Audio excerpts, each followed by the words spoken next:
I'm really glad to have with me on the phone Brandon Heath. Brandon, thanks for spending a few minutes with us. Hey, thanks for having me. Well, we're looking forward to seeing you in person here in Syracuse on Friday, May 1st, as part of the TableTour with yourself, Steven Curtis Chapman, Love and the Outcome, and Ellie Holcomb. So it's definitely something that we're looking forward to. I wanted to talk with you a little bit. Since you came on the scene in 2006, you've released 6 albums. Your most recent album is called No Turning Back, which was released just this past February. But before we talk about No Turning Back specifically, is there a particular album that sticks out in your mind? Is there one that has a special meaning for you? Yeah, I had a lot of fun making a record called Blue Mountain that came out in 2012. And, my label, it was a very different album. My label was very kind to let me make it. But I grew up in the South. I grew up in Nashville. And so the Nashville sound has always really kind of crept into my style. And I didn't know if I really wanted to be a country artist or not, but I certainly love the storytelling aspect of it. Mm-hmm. And a lot of my songwriting in the past has been storytelling heavy. And so I really wanted to just make a storyteller's record, and it was very much inspired by C.S. Lewis, who is a master at telling a story and creating a world like Narnia. And so my world was called Blue Mountain, and all the stories depicted on the record were really about me, and they were I used other characters almost kind of to say I have this friend, but it's really me. Well, that's good. I mean, it definitely speaks to the richness and the depth that we hear when we hear your songs. When you think about some of the newer albums, obviously we know a lot of your songs that are very well known on the radio. Give Me Your Eyes, I'm Not Who I Was, and others. As listeners of your music, sometimes it's easy to just identify you with those iconic songs, the ones that we know very well. But when you think about the new album with the new record, from your point of view, as the writer and the originator of those songs, which song on No Turning Back do you really identify with the most? Man, that's a tough one because I identify with all of them. I really put my heart and soul into every song. I think the ones that I enjoy the most, there's a song at the very end called Sing Brave, and it's actually about my mom. And my mom, when I was a kid, my mom was a single mom for a while, and she it was my turn to sing at show and tell at school, or not sing, but to show something at show and tell. I could not find anything in my room that I thought was cool enough, to take to show and tell. And I remember kind of pouting about it. I very vividly remember this encounter, and it was in second grade. And my mom said, "Why don't you sing for everybody? You love to sing." And I was like, "Well, that's a stupid idea." But then I ended up doing it.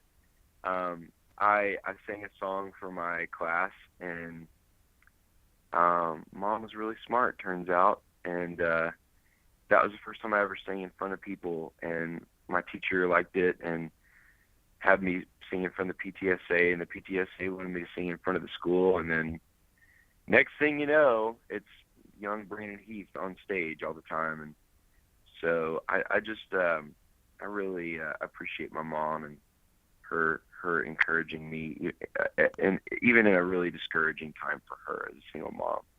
She was a great mom.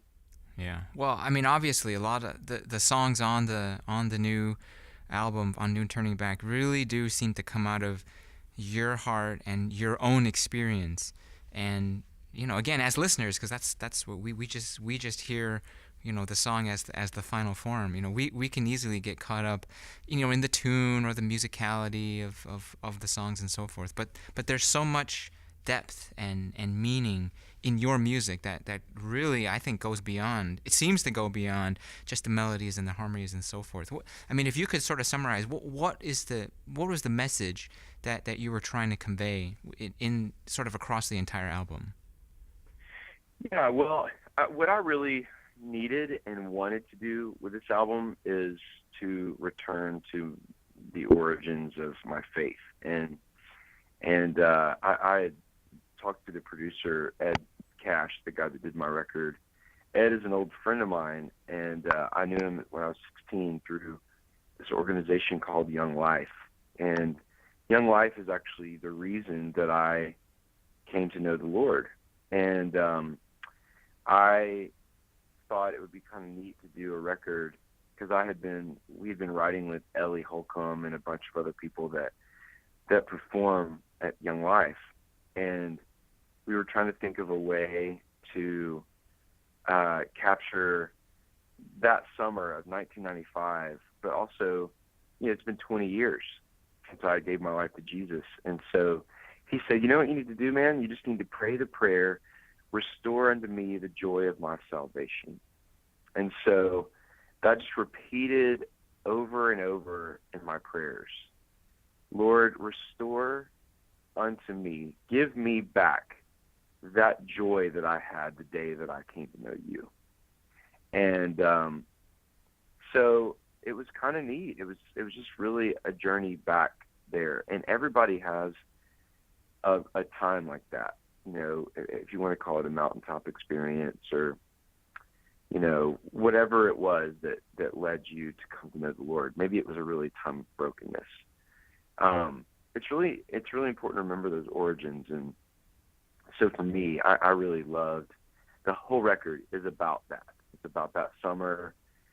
There's one song about meeting my wife, which, is more recent, but it's God knew the plans that he had for me, before I was born. And so it's really kind of just celebrating that in a collection of songs. Yeah, and you mentioned Ed Cash. One of the songs is his song, right? Is that right?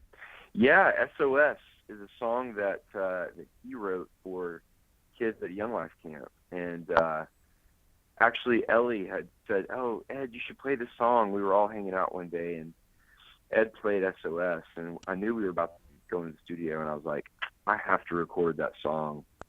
I was so glad that I did because I love it, and it really illustrates where I was as a teenager, I really have a heart for kids, and I don't get to work with them a bunch anymore because I'm always on the road.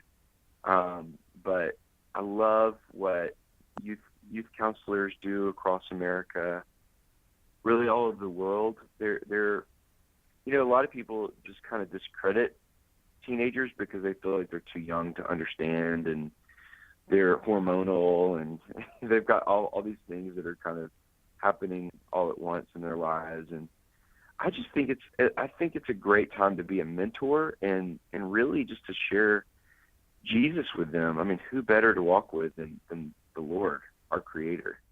Yeah, and I've worked with youth before, and I find that when you treat them not as youth or student, but just as people, they respond to that very well. And when you can speak into their lives, it really helps to sort of guide them, to, get them on a track that I think you can set their trajectory sort of at an early age. So I can certainly identify with what you're talking about there.